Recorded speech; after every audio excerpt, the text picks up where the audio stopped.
আসসালামু আলাইকুম, আমি নুসরাত জাহান লিয়া। কেমন আছেন আপনারা? আলহামদুলিল্লাহ, আমরা ভালো আছি। চলে আসছি প্রতিদিনের ব্লগ নিয়ে। আজকে চলে আসছি শীতকালীন নতুন আলু দিয়ে মজার একটা টক ঝাল মজার এই নাস্তা। বিশেষ করে ছোট বড় সবাই যারা টক ঝালটা খেতে পছন্দ করে তাদের জন্য। আসুন দেখাই, শেয়ার করছি আপনাদের সাথে। এখানে আমি অনেকগুলো নতুন আলু ভালো করে ধুয়ে পরিষ্কার করে সিদ্ধ করে একদম ছিলে নিয়েছি। এই তো একেবারে ছিলে নেওয়া হয়ে গেছে। এই তো আলুগুলো আমি নিয়ে নিয়েছি। এখন এখান থেকে মাছ থেকে কেটে নেব।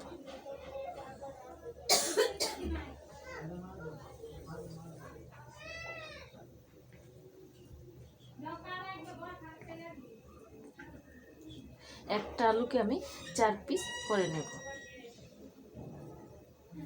এইরকম করে সবগুলো আলু কেটে নেব। এই তো সবগুলো আমি এরকম করেই কেটে নিয়েছি। দিয়ে দিচ্ছি ম্যাগি চাট মশলা, মোটামুটি দিয়েছি। দিয়ে দিচ্ছি খাবারের লবণ, শুকনো মরিচের গুঁড়ি। এখন আমি এগুলোকে একটু ভালো করে মিশিয়ে নেব। যেহেতু এগুলো সিদ্ধ করা নরম, আমি একটু আলতো হাতে এগুলোকে একটু মিশিয়ে দিচ্ছি।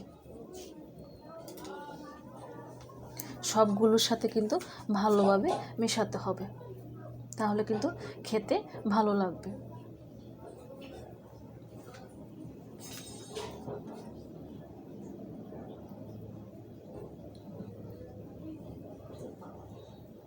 এখন আমি এর মধ্যে দিয়ে দিচ্ছি একটু ধনিয়া পাতা। ধনিয়া পাতাটাও ভালো করে মাখিয়ে নিচ্ছি।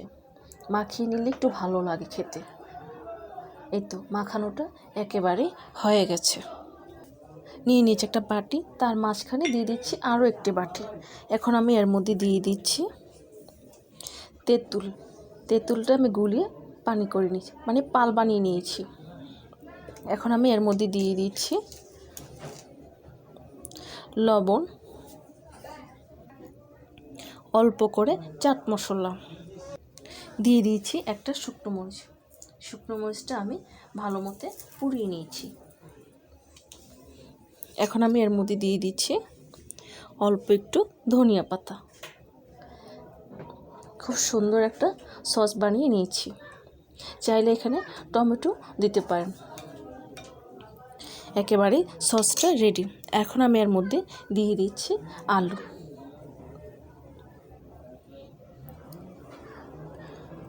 খুব সুন্দর করে আলুগুলোকে সাজিয়ে দিচ্ছি।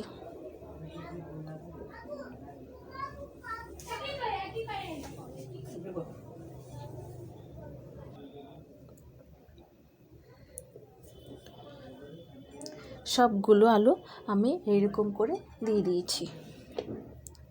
আলুটা খেতে কিন্তু অনেক মজা হয়, যেহেতু শীতকালে প্রচুর আলু উঠেছে বাজারে, তাই। আর তার উপর থেকে আমি আবারও দিয়ে দিচ্ছি অল্প করে ধনিয়া পাতা। একেবারে রেডি মজার এই আলু তৈরি হয়ে গেছে। শীতকালীন নতুন আলুর মজার এই রেসিপিটা দেখতে পাচ্ছেন, একেবারে অল্প সময় আলু যদি ঘরে থাকে আর সিদ্ধ করে ঝটপট বানিয়ে নিন এই রেসিপিটা। আশা করি বাচ্চাদের খুবই পছন্দ হবে, বিশেষ করে যারা টক ঝালটা খেতে খুব পছন্দ করে।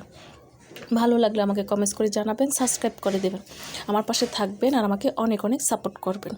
আজ এই পর্যন্তই। সব ভালো থাকেন, সুস্থ থাকেন, আবার আসবো। আল্লাহ হাফেজ।